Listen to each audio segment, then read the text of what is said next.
Hi guys, and happy St. Patrick's Day. Now I know what you're saying. What are you talking about? That was yesterday. Well, while I'm filming this, there's still 15 minutes to go. And as you can see, I'm in my green t-shirt here, and even my green Converse. Getting into the spirit of things, in more ways than one. I thought I'd try this stuff out.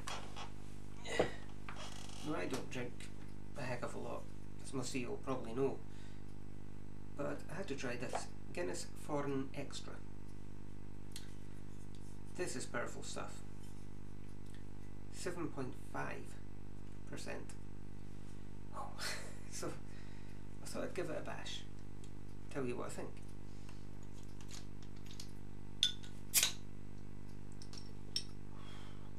Let's see.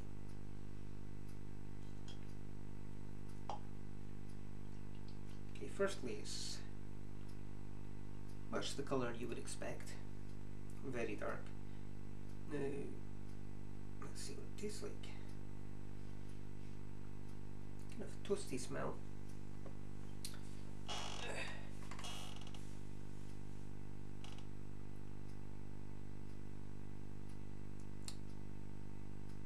Got mostly froth that time.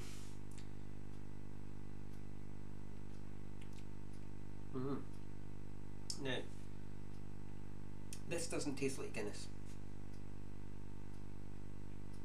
It's got a very strong bite to it. Now, if you know the beer called Old Engine Oil, or another one called Old Tom, or if you're into Brewdog, Paradox, it's that kind of taste. It's very oily, very thick, rich tasting. Very different. I like it. You'd get used to that. But I'm not here to talk about beer. I'm here to talk about this thing. I've had this for a while. Now,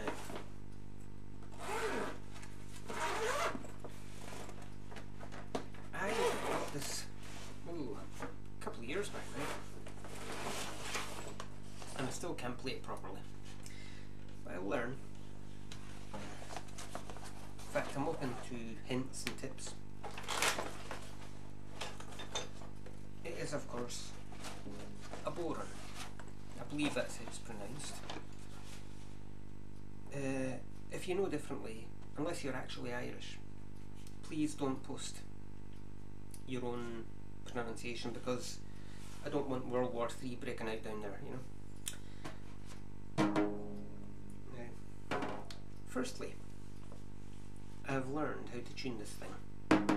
Some people suggest using beer or indeed Guinness, but I've been told that's the worst thing to use, and that you should actually use water, which I have right here. Now, you'll hear the pitch of this. It's quite high. If you just give it a little soak,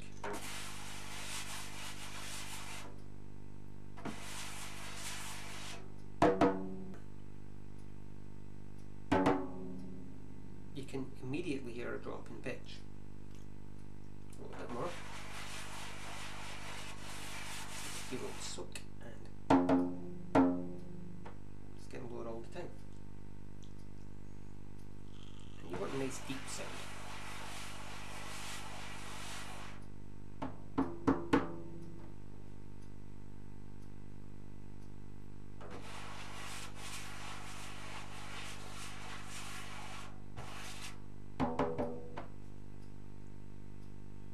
Takes a while. You just have to be patient.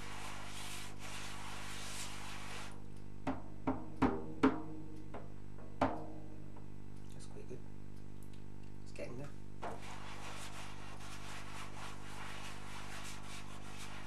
Actually, when you're wiping it like this, you can hear the pitch dropping as you rub it. It's quite bizarre.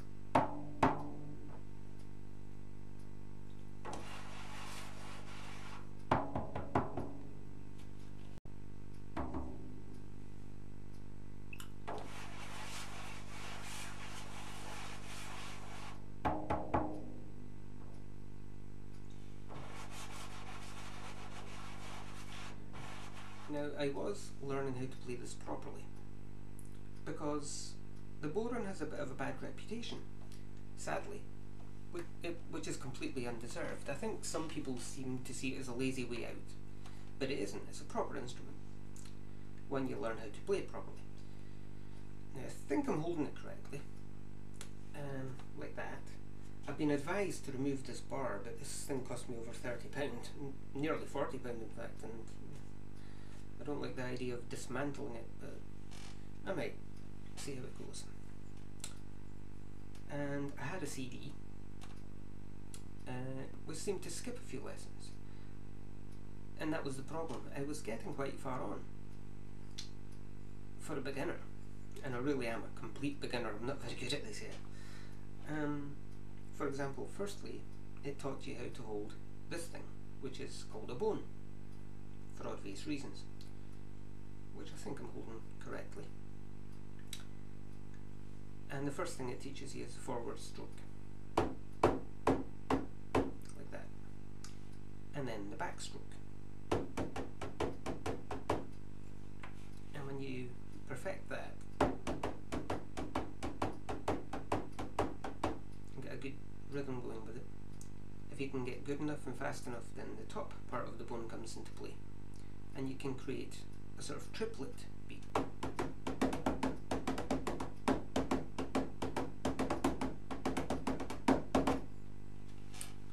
And this is as far as I've got so far. So I'm getting there. But as you can hear, I've still got a long way to go.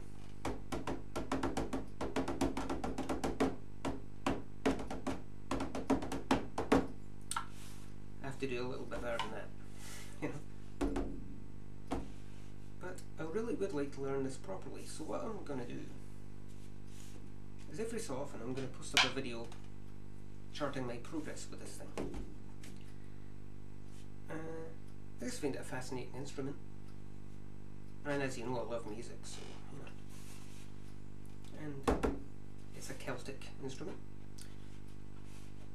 and it looks good, it feels good, and it's got a lovely sound, especially when it's tuned nice and deeply.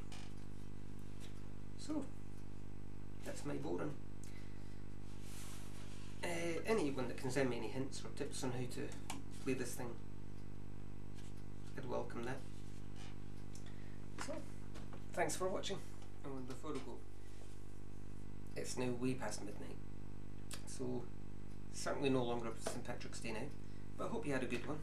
I did, and see you soon.